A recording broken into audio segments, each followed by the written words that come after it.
కామారెడ్డి జిల్లాలోని Telangana university south క్యాంపస్లో విద్యార్థులు ఆందోళన చేపట్టారు.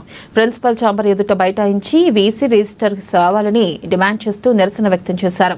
ఇక క్యాంపస్లో అంబులెన్స్ ఆరోగ్య కేంద్రం ఏర్పాటు చేయాలని విద్యార్థులు డిమాండ్ చేశారు. నిన్న సౌత్ క్యాంపస్లో అశ్విని అనే విద్యార్థిని ఆత్మహత్య చేసుకుంది. ఆమెకు సకాలంలో వైద్యం అంది ఉంటే ప్రాణాలతో ఉండేదని వాపోయారు. ఇప్పటికైనా దక్షిణ ప్రాంగణంలో వైద్య సదుపాయాలు కల్పించి విద్యార్థుల ప్రాణాలు కాపాడాలని కోరారు. సుమారు గంటన్నర పాటు విద్యార్థులు ఆందోళన చేశారు. అనంతరం ప్రిన్సిపల్ సుధాకర్ హామీ ఇవ్వడంతో విద్యార్థులు ఆందోళన విరమించారు.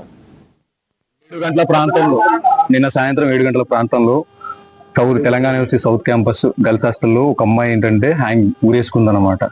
ఆ ఊరేసుకున్న దానికి ఏంటంటే ఆ టైంలో సెక్యూరిటీ అవైలబుల్ లేరు, మాకు అంబులెన్స్ అవైలబుల్ లేదు. ఏది అవైలబుల్ లేకపోవడం వల్ల మోస్ట్లీ ఆ అమ్మాయి ఒకవేళ అంబులెన్స్ అవైలబుల్ ఉండి, మెడికల్ ఎక్విప్మెంట్ అవైలబుల్ ఉండి, ఒక డాక్టర్ అవైలబుల్ ఉండేది తెలంగాణ సౌత్ క్యాంపస్ లో ఆ అమ్మాయి మేబీ బతుకుండే ఛాన్సెస్ ఉండేవేమో. కాబట్టి ఏంటంటే మా మెడికల్ నీడ్స్ ఎక్విప్మెంట్ అనేది మాకు కావాలి. ఏంటంటే మాకు ఒక హాస్పిటల్ ఉండాలి, మాకు ఒక డాక్టర్ ఉండాలి, మాకు ఒక అంబులెన్స్ అనేది అంటే ఫుల్ ఫెసిలిటీస్ ఉన్న ఒక మంచి అంబులెన్స్ అనేది ఉండాలి. రేపటి రోజున ఇలాగే ఇంకొక సూసైడ్ అటెంప్టో లేదా ఇంకో సంథింగ్ ఏదైనా అటెంప్టో ఈ రోడ్డు మీద చాలా వెహికల్స్ అనేవి చాలా స్పీడ్గా వెళ్తే డ్రంక్ అండ్ డ్రైవ్ చేసి వెళ్తా ఉంటారు. చాలా మంది కూడా ఇక్కడ జనాలు మేమే చాలా సార్లు చూసాం. ఇక్కడికి వచ్చి 2 సంవత్సరాలు అవుతుంది మాకు. కాబట్టి ఏంటంటే ఈ లాస్ట్ మూమెంట్ లో ఇది జరగడం అనేది మాకు చాలా దిగ్భ్రాంతి కలగజేస్తుంది మాకు ఈ విషయం అనేది.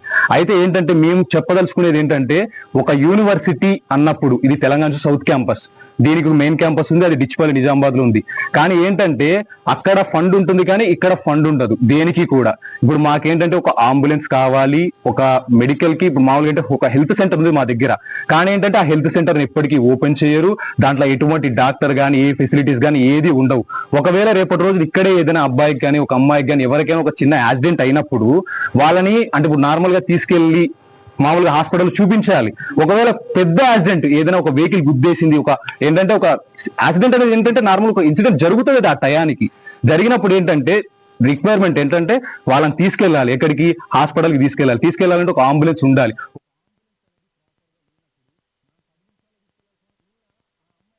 ఒక అంబులెన్స్ ఉండుంటే అందులో ఒక ఆక్సిజన్ ఫెసిలిటీ ఉండుంటే ఆ అమ్మాయి ప్రాణాలు బతికుండొచ్చు. అదనే కాదు, రేపటి రోజు ఏదైనా ఫుడ్ పాయిజన్ అయింది అనుకోండి, అక్కడ ఒక ప్రైమరీ హెల్త్ కేర్ సెంటర్ లేదు. ఇప్పుడు మనం చూస్తున్న బేకర్స్ సార్, స్ట్రీట్ బేకర్స్, దాంతో పాటు మాకు వాచ్మెన్స్ 24/7 స్ట్రిక్ట్ వాచ్మెన్స్ మాకు కావాలి సార్. మెయిన్ గా స్పోర్ట్స్ కిట్స్ కానివ్వండి, ఇప్పుడు మాకు ఆ basic health requirements must and sir. Health ఏదైనా ఉంటేనే ఇక్కడ మా ఖమ్మం జిల్లా సార్, ఖమ్మం జిల్లా నుండి మా 33 డిస్ట్రిక్ట్స్ నుంచి ప్రతి ఒక్కరు ఉన్నారు సార్. ఇక్కడ girls and boys more than 200+ students ఉన్నారు. బేస్ కాలేజ్ ఇంకా ఎక్కువ ఉన్నారు సార్. కాబట్టి మా బేసిక్ రిక్వైర్మెంట్స్ హెల్త్ పరమైన రిక్వైర్మెంట్స్ సార్. ఇది న్యాయపరంగా శాంతియుతంగా జరుగుతున్న మా ప్రొసెస్ సార్. అంతకు మించింది ఏం లేదు.